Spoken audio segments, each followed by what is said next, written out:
Ngiyalibingelela lonke isihloko esithandekayo ngebizo lenkosi yethu Jesu Kristu. Akulelinye ibizo elihlanganisayo ngaphandle kwebizo lika Jesu. Siyazana nje kulibizo lika Jesu. Namhlanje ke sikhangela indaba eqhakathekileyo ukubana ke kathi imithetho yabethele esiphambanweni yipi kulula lokho. Kulento yayibizwa kuthiwe khona imithetho kaNkulunkulu.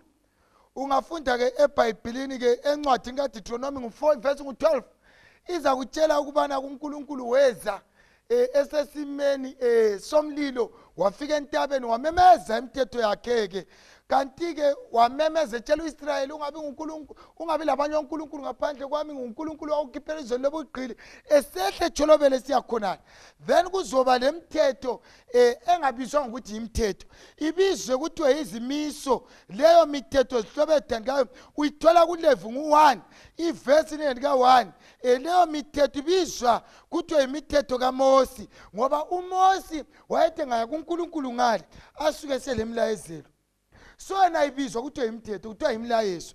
Imlayezo imessage ethunyelwe umuntu kodwa kuhamba etshela ubani. So Moses wayethwele imlayezelo esiyatshela bani uIsrael. So ke la silemithetho emibili kulento kuthiwa imithetho kaNkulunkulu kulento kuthiwa imlayezo kabani kaMosi. So leyo mthetho sihlobo ethandekayo ke ungayinanzelela kule minye yabethelwayo kule minye engabethelwanga. Kule mithetho ke okwakuthiwa khona ngama ceremonial laws yimithetho yezinkonzo yiyabethelwa esiphambanweni.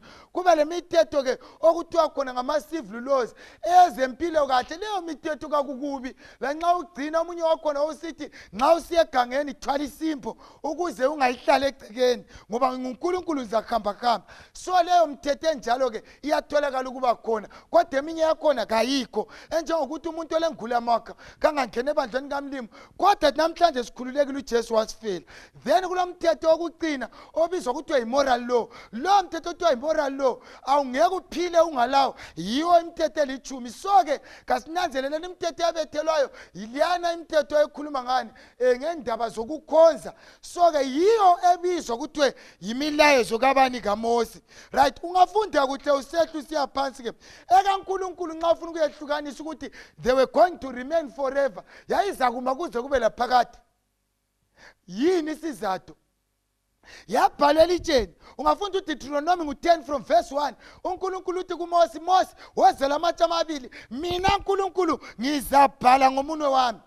Ngapha kuMosi kuDeuteronomy ngo31 iverse ngo24 lo Mosi wathi vele entabeni laye wafika wenze njani. iBhayibheli lithi wabhala amazwi ayewatshelwe nguNkulunkulu wase wagcina ukubana ahlale eyini eyiproof yokubana ukukhulumayo kakuveli kuye. So uNkulunkulu ubhalile lo Mose wabhala khangela ipower. uNkulunkulu ubhale ematsheni uMose ubhale ephepheni. Okubhalwe litsheni bathandekayo it will remain forever ngoba idwala limelele uJesu kaliyi kuya ndawo but iphepha hlobo ethandekayo ungathinta uyibhalile ephepheni come after 3 years uyathola ingasakhanyi. So umunye umehluko khona okaNkulunkulu ngafunda uDeuteronomy ngo10 verse ngo5 umthetho wathatha wafakwa phakathi kwani komphothongo wesivumelwano phakathi kwebhokisi. Ibhokisi lalingcwele uyakwazi lalihlalana ukuze kuthwele ingcwele lalilamatshe amabili emthetho kaNkulunkulu.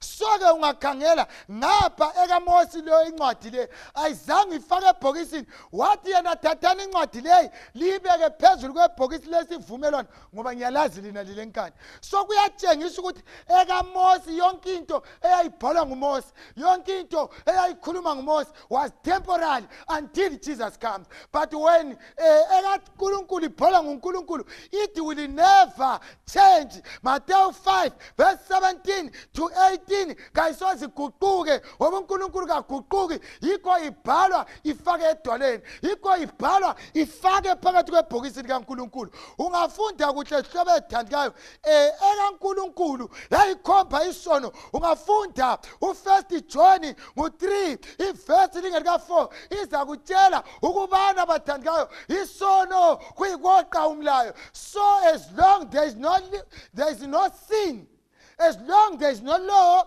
there is no sin. but eka Mose yayingakhombi isono. Eka Mose yayikhomba kuKristu. Ungafunda uColossians 2 iverse 14 iza kutshela ukuthi uJesu esefile esiphambanweni wayibethela imithetho eyayimelana lathi. Yayiphi? Yayimithetho yezinkonzo. Yayimithetho ke esibiza sithi thina ke yayimithetho ekhangelana lokukhonza, imithetho ekhangelana lokuthi ubani engakhonzi nxa engcolile nje, this and that. But uthi yena imithetho enjalo isibethelwe esiphambanweni. Eka uNkulunkulu le ayibethelwanga. Eka Mose ibethele. Eka uNkulunkulu ikhomba isono. Oka Mose ukhomba ukuthi uJesu njani. uJesu uzazala. Zwana nxa usehlelayo ibisisithi oka uNkulunkulu wawubishwa ukubana ngumthetho kaNkulunkulu. Ungafunda uSamsi ngu1 iverse lika2, uyafunda uSamsi 119 iverse lika1, uyavumelana loSibanda ukubana umthetho lowo awubishwa kuthiwe ngokaMose, awubishwa kuthiwe ngwako-Israyeli, but ubishwa kuthiwe kaNkulunkulu. Kodwa kaMose ungafunda uMalaki ngu4 iverse ngu4, iBhayibheli izakutshela ithi yona ubishwa ngokuthi umthetho kaMose. Lapho uJehova athi yena kabangilalelanga ngomthetho kabani? Ngomthetho wenceku yami uMose. uNkulunkulu bathandikayo wayelomthetho, uMose wayelemilayezo. Khangela manje indaba eqhakathekileyo. Itona iBhayibheli isihlobo esithandikayo. OkaNkulunkulu ngafunda uSamsi ngu111 iverse lika7 lo8, uza kuma kuze kube laphakade uJesu azabuye. Kodwa kaMose ungafunda uHebrews ngu9 iverse ngu10 lo11, iBhayibheli izakutshela ukuthi bathandikayo kuze kufike uKristu Jesu. uJesu engafika asisanikeli ngamajuba. uJesu engafika akusabulawa izimvu. Ngani bathandikayo? Ngoba ibiyisithunzi sezinto ezizayo. Utsho njalo uKolose 2 iverse 14 uthi bekuyisithunzi. Isithunzi bathandikayo ilanga lingaphuma elinguJesu, isithunzi kawusasiboni. Kungaba lokukhanya okunengi, isithunzi kasibonakali. Zwana indaba emangalisayo. Romans 7 iverse lika12 itona iBhayibheli umthetho kaNkulunkulu ungcwele. Kodwa ngapha okaMose kuHebrews 10 iverse 1, hayi utshengisa izinto ezizayo zikaJesu Kristu.